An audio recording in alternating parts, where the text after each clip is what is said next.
Welcome back ulit sa aking munting channel, MVI channel. Ito pala yung lugar ng Hong Kong kung saan ako nagtatrabaho bilang isang domestic worker dito sa Hong Kong. Bali mag-aapat na taon na ako dito sa Hong Kong at malapit nang matatapos ang aking kontrata at maghahanap ako ng iba pang mga amo at sana ay papalarin ulit makahanap ng bago pang amo mabait. So yan, ito yung lugar dito, ito yung pinaka-central na lugar. Ito yung mga tagpuan dito sa mga iba-ibang mga lahi kapag magkaroon ng mga day off, holiday. Ito yung pinaka-tagpuan ng maraming mga kapwa nating kababayan o iba pang mga lahi. So yun, mahirap ang buhay bilang isang domestic worker. Mahirap magiging isang OFW dahil ang layo-layo mo sa pamilya mo, malayo mo sa anak mo, at minsan talaga ay maiisip mo sila, lalong-lalo na kapag kumakain ka mag-isa, ikaw lang yung kakain, wala kang kausap buong maghapon. Ang hirap nun. Ang hirap nung gano'n na para kang mabubuang dahil para kang naboboring at hindi mo alam kung saan ka kukuha ng makausap. Siyempre, ikaw lang mag-isa, di mo naman kakausapin yung mga amo mo. So, ganun po kahirap bilang isang domestic worker. So, yun, napagtiisan ko na matayo namang mga Pilipino ay talagang sadya naman talaga tayo na masisipag at mapagtiis sa lahat ng mga bagay. So yun, bale, ang hirap kasi yung parang gusto mo nang umuwi pero wala kang magawa, gawa ng kailangan ng pamilya mo dahil nga ikaw lang yung inaasahan na marami kang anak na mga nag-aaral pa, ganyan. So kailangan natin magtiis. Kailangan talagang kakayod, lalong-lalo na ngayon sa hirap ng buhay natin sa Pilipinas.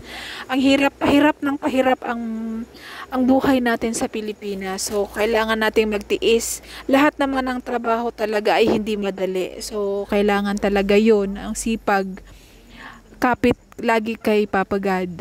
Ganun palagi. At lagi pong magdadasal na sana ay gabayan, lalong-lalo na at ikaw o tayo lang ang mag-isa dito sa abroad. So lagi po tayong wag mawala ng pag-asa na darating din ang panahon na maging okay yung ating sitwasyon ng ating buhay. So ganun, ano pa ba yung sasabihin ko? So dito kasi sa abroad ay sa mga gustong maghanap ng trabaho sa abroad, ang Hong Kong kasi ay hindi madali.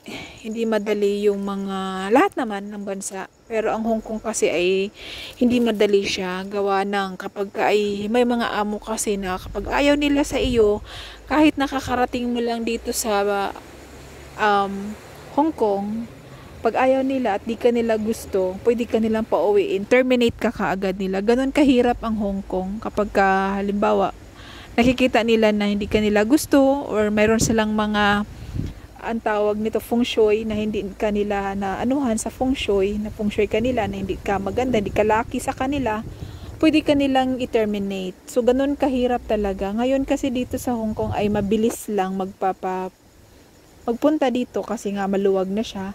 Pero mabilis lang ding magtanggal sila dahil alam na nila na madali lang naman magpunta at madali lang din sila makakuha ng iba pang kapalit mo. Kaya mabilis lang din silang magtanggal sa'yo. So kung nandito kayo sa Hong Kong, huwag niyong pabayaan ang iyong mga trabaho ninyo. Gawin niyo talaga ang nararapat at ipakita niyo talaga sa inyong mga amo na talagang karapat dapat kayo at hindi kayo matatanggal. So, wala naman talaga tayong magagawa kung ayaw nila. Meron talagang gano'n na mahigpit sila, wala ang magagawa ng gano'n. So, sana magdadasal na lang talaga tayo na hindi tayo makapunta sa mga ganong mga terminator na mga amo kasi meron talagang gano'n. So, ito yung mga alaga ko. Marami akong alagang pusa. May 6 akong alagang pusa. At mayroon akong isang malaking aso. So, ito yung pinaka gusto ko talaga sa lahat ng mga alaga dahil mahilig ako sa mga hayop, lalong-lalo na dito sa pusa. Ito talaga yung aking pinakamahilig sa lahat, ang mga pusa.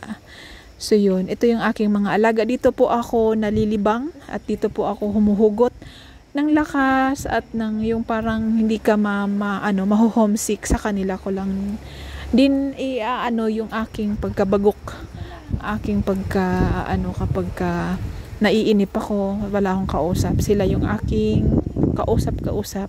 Kahit di sila magsasalita, alam ko naman din na talagang mararamdaman din naman nila ng ganun. So yun lang naman. Ayun lang. Maraming salamat ulit sa inyong pagpanood. Sana ay sa susunod na mga video ay suportahan nyo ulit ako. At huwag niyong kalimutan, pindutin ang subscribe at isama nyo na rin ang notification bell para updated kayo sa lahat ng mga video na ina-upload ko. Maraming salamat po sa inyong lahat, sa inyong suporta. Thank you at saka sa shout out doon sa aking mga new supporters, new subscribers. Siya, meron ba talagang ganun Thank you so much po talaga. So, ito pala yung may bagyo pala kami ngayon dito at nagsisignal number 10. Hindi ko naranasan sa Pilipinas ang signal number 10. Pero dito sa Hong Kong ay talagang meron palang ganun. Signal number 10 ang malakas. Kaya wala pong mga bus, restaurant, taxi, o market man. Wala, sarado lahat. At ito yung ulam ko. May malunggay ako na binigay sa aking kapitbahay dahil pinutol nila yung malunggay doon. At dahil nga daw may bagyo, matumbahan yung kanilang kaya pinutol nila. Kaya marami akong malunggay. So ito nilagyan ko siya ng hipon. Ang hipon ko matagal na nga ito naka-freezer. Pero ayan, okay pa naman siya. Sinabaw ko na kasi wala talagang ibang masabaw. So set up ko lang kasi din ang aking camera para ay tayo ng mga balita ngayon sa TV kung ano ang kanilang ganap, ang ganap ngayon sa bagyo. So yun. At ito yung aking lola, ito yung inaalagaan ko, ito yung pinapakain ko, nilulutuan ko, yan siya. Yan si Lola. Mabait naman din yan si Lola. Ito yung aso ko. Ayan yung aso ko.